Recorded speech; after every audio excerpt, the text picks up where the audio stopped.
بہت ہی زیادہ نکھار اور ریفلیکشن آتا ہے اور پانی بالکل آئینے کی طرح چمکدار ہوتا ہے جی۔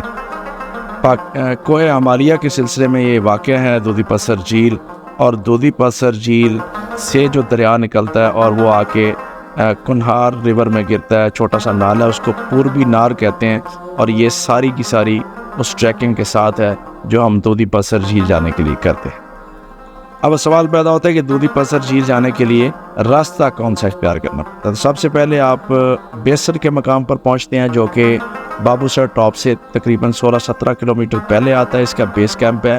بیسر کے مقام پر آپ اپنی گاڑی یا پبلک ٹرانسپورٹ پہ جا سکتے ہیں۔ پبلک ٹرانسپورٹ پہ جانا ہو تو سب سے پہلے آپ ناران جائیں گے، ناران سے آگے پھر تقریباً 1500 سے 2000 روپے آپ کا کرایہ لگے گا اور آپ بیسر پہنچ جائیں گے۔ بیسر جا کے آپ اتریں گے، وہاں پہ مون ریسٹورنٹ بہت مشہور زمانہ ایک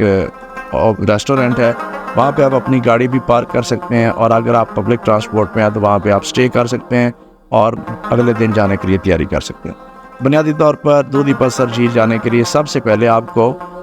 مون ریسٹورنٹ کے ساتھ ہی بیسر کے مقام پر موجود پولیس کی ایک خیبر پختونخوا پولیس کی ایک پوسٹ ہے، وہاں پہ جا کے بیسر پوسٹ، وہاں پہ انٹری کروانا پڑتی ہے، وہاں پہ جا کے رجسٹریشن کرواتے ہیں۔ وجہ یہ ہے کہ یہ بالکل آف روڈ علاقہ ہے، بالکل جنگل ہے اور ٹریکنگ ہے، اور یہ وہاں پہ کوئی آبادی نہیں ہے، لہٰذا پولیس کو آپ انٹری کروا دیتے ہیں کہ ہم وہاں پہ جا رہے ہیں، تاکہ خدا نخواستہ اگر کوئی مسئلہ پیش آئے تو پولیس کے پاس انفارمیشن ہو کہ فلاں نام کا جو ٹورسٹ ہیں یا گروپ ہے وہ یہاں پہ گیا ہوا ہے، پھر وہ سرچ کریں اور اس کو چیک کریں۔ ساتھ ہی وہاں پہ آپ کو پولیس والے کہہ دیتے ہیں کہ آپ اپنے لیے گائیڈ کا انتظام کریں، اس کو بھی رجسٹر کروائیں۔ تو وہ ویسے ہم نے چونکہ یہ ٹریکنگ کر کے دیکھا ہے تو گائیڈ کا ہونا انتہائی ضروری ہے، تو وہاں سے لوکل جو مقامی لوگ ہیں وہ گائیڈ کی سہولیات اور سروسز دے رہے ہوتے ہیں، تو آپ بھی وہاں سے کوئی نہ کوئی گائیڈ لے سکتے ہیں جو آپ سے بارگیننگ کر کے 3000 سے 4000 تک روپے ڈیمانڈ کرے گا، اور جہاں پہ بھی آپ کی اس کے ساتھ سیٹنگ ہو جاتی ہے وہ آپ کے ساتھ جانے کے لیے تیار ہو جائے گا۔ اس کا ایک فائدہ یہ ہوتا ہے کہ وہ آپ کا سامان اٹھانے میں بھی آپ کو مدد کرتا ہے، اور ساتھ کولی کا کام بھی کرتا ہے اور ساتھ گائیڈ بھی کرتا ہے۔ اور دوسری بات یہ ہے کہ ظاہر ہے وہاں پہ راستے درمیان میں مشکل ہیں تو آپ کو ہیلپ بھی کرتا ہے گزرنے کے لیے۔ دودھی پسر جھیل کی ٹریکنگ شروع کرنے کے لیے سب سے پہلے بیسر کے مقام سے ہی گاڑی وغیرہ پارک کرنے کے بعد مون ریسٹورنٹ کی بالکل بیک سائڈ پہ دریا کنہار کو کراس کرنا پڑتا ہے، اور اس کو کراس کرنے کے لیے ایک چھوٹی سی ڈولی لگی ہوئی ہے جو کہ بالکل عارضی ہے، اور ایک بندہ کر کے اس میں بیٹھتا ہے، اور 2 بندے جو ہیں اس کو آگے کھینچتے ہیں، ایک بندہ پھر پیچھے کھینچتا ہے واپس کر لی، اس طرح ایک کر کے وہ بندے کو گزارتے ہیں، اور 50 سے 80 روپے جو اس کی وہ فیس ہے وہ دیتے ہیں، اور بعض اوقات وہ فری آف کاسٹ بھی چل رہی ہوتی ہے۔ تو وہاں سے کراس کرتے ہیں تو آگے دریا کنہار کراس ہو جاتا ہے اور اس کی ٹریکنگ شروع ہو جاتی ہے۔ ٹریکنگ انتہائی خوبصورت، دل فریب اور ایزی ٹریکنگ ہے، شروع میں بہت آسان ہے، کوئی خاص مشکل نہیں ہے، بالکل آپ نے ساتھ چلنا ہوتا ہے۔ وہ پوربی نار جو آ رہا ہے، چھوٹا سا نالا، اس کے ساتھ چلتے ہیں، اور اس نالے کا مزاج بھی موسم کے ساتھ بدلتا رہتا ہے۔ صبح اس کی روانی کم ہوتی ہے، جیسے جیسے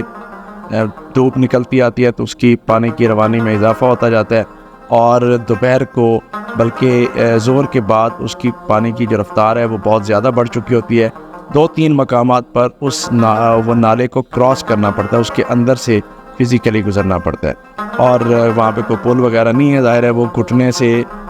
پانی کا لیول شروع ہوتا ہے اور تھوڑا سا اوپر، یعنی کہ 2.5 سے 3 فٹ تک میکسیمم پانی اس میں ہوتا ہے، اور بہت زیادہ ڈینجرس نہیں ہے، لیکن اگر آپ ٹرینڈ نہیں ہیں یا آپ کی پانی سے گزرنے کی ٹریننگ نہیں ہے تو اس کے لیے تھوڑا سا خطرناک ہو سکتا ہے۔ ٹریک کی بات کریں تو بہت ہی خوبصورت ٹریک ہے، بہت زبردست ہائکنگ ٹریک ہے، اور انتہائی دل فریب مناظر ہیں، ساتھ بڑے بڑے پہاڑ ہیں، کہیں پہ پہاڑ بالکل سنگلاخ ہو جاتے ہیں، کہیں پہ بالکل پھول آ جاتے ہیں، کہیں پہ سبزہ آ جاتا ہے، راستے میں گلیشیئرز آتے ہیں، 6 سے 7 گلیشیئرز آتے ہیں جن کو کراس کرنا پڑتا ہے۔ ایک جگہ پہ جا کے تو راستے میں پگڈنڈی اتنی تنگ ہوتی ہے، لگتا ہے کہ بندہ پل سرات کراس کر رہا ہے، بالکل چھوٹا سا بالکل 1-2 فٹ کا وہ راستہ رہ جاتا ہے، اور نیچے انتہائی گہرا وہ نالا گزر رہا ہے، اوپر کچا پہاڑ ہے، اور بارش کا اگر موسم ہو جائے تو وہاں پہ شدید پھسلن ہو سکتی ہے، اور ساتھ سلائڈنگ کا بھی خطرہ ہوتا ہے، لیکن موسم اگر کلیئر ہو تو بہت زبردست مناظر ہوتے ہیں۔ اگر کوئی بندہ ٹریکنگ کرنے کے لیے تیار نہ ہو یا اس کی پوزیشن نہ ہو تو وہاں پہ سہولت یہ میسر ہے کہ بیسر سے آگے جو ہی آپ وہ ڈولی کے ذریعے کراس کرتے ہیں دریا گناہ، تو وہاں سے ہی آپ کو گھوڑے والے جو ہیں وہ میسر آ جاتے ہیں، وہ گھوڑا آپ کو کرائے پہ دیتے ہیں، اور گھوڑے کا جو ریٹ ہے وہ تقریباً 3000 سے 4000 ملا کی بستی تک وہ آپ سے ڈیمانڈ کرتے ہیں، اور وہ گھوڑے پہ بھی آپ کو لے کے جا سکتے ہیں۔ اگر کسی کا کوئی مسئلہ ہو تو وہ گھوڑا کرائے پہ لے لیں تو زیادہ بہتر ہے۔ اب ایک سوال اور یہاں پہ پیدا ہوتا ہے کہ اگر آپ ٹریکنگ کر رہے ہیں تو وہاں پہ کیا کیا آپ کے ساتھ ہونا چاہیے، یعنی سامان کیا کیا ہونا چاہیے۔ تو سب سے پہلے یہ نوٹ کر لیں کہ سامان آپ کے پاس کپڑے گرم ہونے چاہیے، بوٹ آپ کے پاس ہائکنگ والے ہونے چاہیے، اچھی کوالٹی کے ہوں، ٹراؤزرز وغیرہ ہوں، گرم کپڑے ہوں، چھوٹا سا ایک بیگ ہونا چاہیے، میڈیکل باکس ہونا چاہیے، کیونکہ وہاں پہ کوئی کمیونیکیشن نہیں ہے، موبائل فون کا کوئی سگنل نہیں آتا، لہذا آپ کے پاس کوئی سنیکنگ کھانے پینے کا سامان ہلکا پھلکا ہونا چاہیے۔ پہلا پڑاؤ آپ کا ملا کی بستی میں جا کے ہوگا، تو ملا کی بستی میں بھی کوئی خاطر خواہ انتظامات نہیں ہیں، وہاں پہ بس 2-3 چھوٹے چھوٹے کیمپ لگے ہوئے ہیں، انہی میں ہی وہ سٹے کرنا ہوتا ہے، اور ایک چھوٹا سا ڈھابا ہے، وہاں سے آپ کو چائے مل سکتی ہے، روٹی مل سکتی ہے، تقریباً 100 روپے کا چائے کا کپ ملے گا، 80 روپے کی آپ کو روٹی ملے گی، اور 100 سے 120 روپے تک آملیٹ وغیرہ یہ آپ کو وہاں سے مل جاتے ہیں۔ ناشتے میں بھی یہی چیزیں میسر ہوتی ہیں۔ جو کیمپ ہے اس کا وہ 6 سے 7 لوگوں کے لیے وہ اویلیبل ہوتا ہے، اس میں ریزیڈنس رکھی جا سکتی ہے، اور 2000 تک اس کا پر نائٹ جو رینٹ ہے وہ آپ کو پے کرنا پڑ سکتا ہے۔ راستہ بہت خوبصورت ہے، تھکاوٹ نہیں ہوتی، فلورا فانا بہت ریچ ہے، طرح طرح کے پھول نظر آتے ہیں۔ جو گجر قبائل ہیں وہاں کے، وہ موسم میں بہار میں وہاں پہ اپنے جانور چرانے کے لیے لے کے جاتے ہیں، تو آپ کو راستے میں جانور بھی نظر آئیں گے، گھوڑے، اس کے بعد کھچر، یہ بھیڑیں، بکریاں، گائے، یہ آپ کو طرح طرح کے رنگوں میں اور اس کے بعد ہر جگہ پہ چرتے ہوئے نظر آئیں گے۔ لیکن مقامی آبادی وہاں پہ بہت کم ہے، راستہ کیونکہ وہ بہت ہائٹ ہے، سردی کے موسم میں وہاں پہ فل برف باری ہوتی ہے، لوگ نیچے آ جاتے ہیں، تو عام طور پہ وہاں پہ آپ کو گھر یا آبادیاں بہت کم نظر آئیں گی۔ اگر کوئی ہوں گے بھی تو وہ گجر قبائل ہوں گے جو وہاں پہ اپنے جانوروں کے ساتھ جاتے ہیں، اور جب واپس آتے ہیں تو پھر وہ اپنے مکان خالی چھوڑ دیتے ہیں۔ ملا کی بستی دودھی پتھر جھیل کا درمیانی، یعنی ایک سمجھیں کہ وہاں پہ آپ کو رات سٹے کرنا پڑتا ہے۔ جو بالکل نئے ٹورسٹ ہوتے ہیں، ٹریولر ہوتے ہیں، ہائیکرز ہوتے ہیں، ان کو رات سٹے لازمی کرنا پڑتا ہے۔ 7 سے 8 گھنٹے میں آپ بیسر سے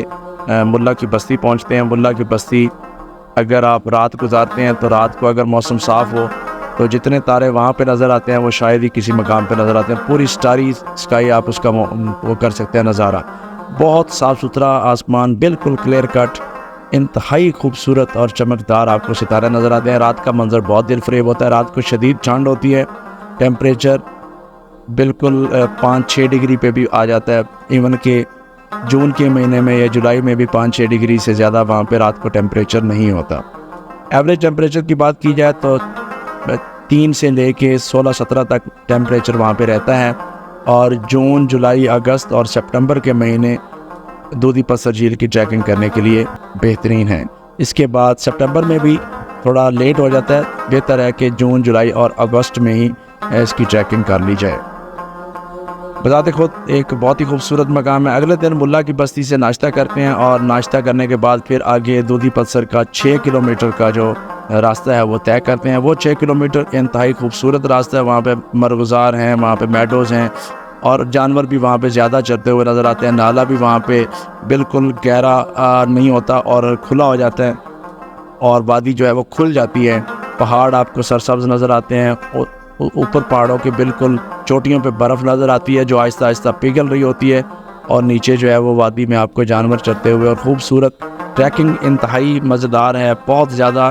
رف اینڈ ٹف نہیں ہے کسی جگہ پہ بھی، لیکن مسلسل ایلیویشن کی وجہ سے تھکا دیتی ہے۔ پانی کا کوئی ساتھ اگر انتظام کر لیا جائے، کوئی خالی کوئی بوٹل وغیرہ ہو تو زیادہ بہتر ہے، کیونکہ راستے میں جگہ جگہ پہ آپ کو پیاس لگتی ہے۔ 2 سے 3 گھنٹے میں آپ ملا کی بستی سے بعد دودھی پتھر جھیل پہ پہنچ جاتے ہیں، اور دودھی پتھر جھیل پہ جو ہی آپ پہلا نظارہ کرتے ہیں تو آپ کی ساری تھکان دور ہو جاتی ہے، کیونکہ دودھی پتھر جھیل ابھی تک بھی چاند ایک جھیلوں میں ہے جہاں پہ انسان کی جو آبادکاری ہے یا اس کی جو آلودگی ہے، کیونکہ وہ بہت ہائٹ پہ ہے، وہاں پہ سردیوں میں شدید برف ہوتی ہے، اس لیے وہاں پہ کوئی آبادی کا کوئی ٹریک کوئی جیپ نہیں وہاں پہ جاتی، یا گھوڑے پہ جا سکتے ہیں آپ یا پیدل جا سکتے ہیں، لہٰذا وہ انسانی جو وہ خرابیاں ہیں ان سے بچی ہوئی ہے۔ وہاں پہ زیادہ وقت سٹے کرنے کے لیے بھی وہ سہولیت میسر نہیں ہے، آپ 2-3 گھنٹے سے زیادہ وہاں پہ سٹے نہیں کرتے نارملی، اس کا ایک نظارہ لیتے ہیں۔ وہاں پہ بوٹنگ شوٹنگ کی کوئی فیسلٹی اویلیبل نہیں ہے۔ بہت خوبصورت، بہت پرسکون، بہت دل فریب اور بہت دھیمے مزاج کی جھیل ہے جو آپ کا سواگت کرتی ہے، اور وہاں پہ بیٹھ کے آپ اپنے آپ کو فطرت کی بالکل آغوش میں محسوس کرتے ہیں۔ جتنا ٹائم آپ وہاں پہ گزاریں گے انتہائی خوبصورت لمحات ہوں گے اور یادگار لمحات ہوں گے، اور وہاں پہ کسی قسم کی آلودگی نہیں ہے، شور نہیں ہے، کسی قسم کی کوئی کمیونیکیشن نہیں ہے۔ ٹیلی فون سیٹلائٹ فون تو چل سکتا ہے، اس کے علاوہ موبائل فون یا کوئی اور فیسلٹیز وہاں پہ اویلیبل نہیں ہے۔ پرسکون علاقہ ہے، وہاں پہ کوئی لا اینڈ آرڈر کی سچویشن کا مسئلہ نہیں ہے، خوبصورت وادی ہے، اور اس کو دیکھ کے دل جو ہے وہ باغ باغ ہو جاتا ہے جی۔ اچھا، اس کے بعد یہ دودھی پتھر جھیل کی ایک اور آپ کو انفارمیشن شیئر کر دیں کہ اس کے راستے میں جو ٹریکنگ ہے یا جو راستہ ہے اس میں بڑی مشہور وہاں پہ مطلب اس میں جو ان کا فلورا فانا ہے اس میں بھی بہت ساری مشہور چیزیں، مثلا برفانی چیتے وہاں پہ پائے جاتے ہیں، کالا ریچھ وہاں پہ پایا جاتا ہے، مارموٹ ایک جانور ہے جو گولڈن مارموٹ کے نام سے، وہ برفانی تیتر اس میں وہ نظر آتے ہیں۔ پھولوں کی تو وہاں پہ ورائٹی ہے جن کے ہم نام تو گن ہی نہیں سکتے، کلرز بھی نہیں گن سکتے، اتنے پھول وہاں پہ کھلتے ہیں، اتنے پھول آپ کو نظر آتے ہیں کہ آپ حیران رہ جاتے ہیں اللہ تعالیٰ کی صنائی پہ کہ اللہ تو نے کتنے کلرز یہاں پہ پیدا کرتی ہیں۔ بہت طرح طرح کے پھول، طرح طرح کے وہاں پہ آپ کو رنگ نظر آئیں گے، اور فطرت وہاں پہ بہت ابنڈنٹ ہے، اس نے بڑی فراوانی کے ساتھ اس علاقے کو پھولوں سے سرفراز کیا اور پھولوں سے مزین کیا ہے۔ بہت مزیدار قسم کی ٹریکنگ ہے، ریکمینڈڈ ٹریکنگ ہے، جو شوقین ہیں ٹورزم کے ان کے لیے یہ مسٹ ہے کہ وہ ٹریکنگ کریں، اور تھوڑا سا اسٹیمنا چاہیے، تھوڑی سی فٹنس چاہیے، اور تھوڑا سا دل یعنی کہ بڑا کرنا پڑتا ہے، اور لیکن آپ کو مایوس نہیں کرتی۔ اس کے جو اوپر کے مناظر ہیں چوٹیوں کے وہ بھی بہت خوبصورت ہیں، برف آپ کو نیچے سے ظاہر برف پگھلنا شروع ہوتی ہے اور نیچے وہ آپ کو کم ہوتی ہوئی نظر آتی ہے جیسے جیسے موسم کھلتا جاتا ہے۔ جون میں موسم کھلنا شروع ہوتا ہے اور جولائی میں کلائمیکس پہ ہوتا ہے، جولائی میں برف جو ہے وہ کافی حد تک پگھل چکی ہوتی ہے اور جھیل بالکل ایکسپوزڈ ہوتی ہے، یعنی کہ بالکل آپ کو پانی نظر آ رہا ہوتا ہے۔ پھر جیسے جیسے موسم ٹھنڈا ہونا شروع ہوگا تو ظاہر ہے پھر اکتوبر، نومبر، دسمبر میں پھر برف باری وہاں پہ ہونا شروع ہو جاتی ہے۔ برف باری میں وہ ٹریکنگ کی ہی نہیں جا سکتی، اس کا جو ریکمینڈڈ وقت ہے وہ ہے ہی جون سے لے کے اگست تک۔ تو جو بھی آپ میں سے دوست وہاں پہ وزٹ کرنا چاہیں تو وہ جون سے لے کے اگست تک دودھی پتھر کی ٹریکنگ کریں، لیکن دودھی پتھر کی ٹریکنگ ہر ٹریولر کو ریکمینڈ کی جاتی ہے کہ وہ لازمی کریں۔ 18 کلومیٹر سفر ہے ملا کی بستی تک، 6 کلومیٹر ملا کی بستی سے پھر آگے جو ہے وہ جھیل تک ہے، اور پھر واپس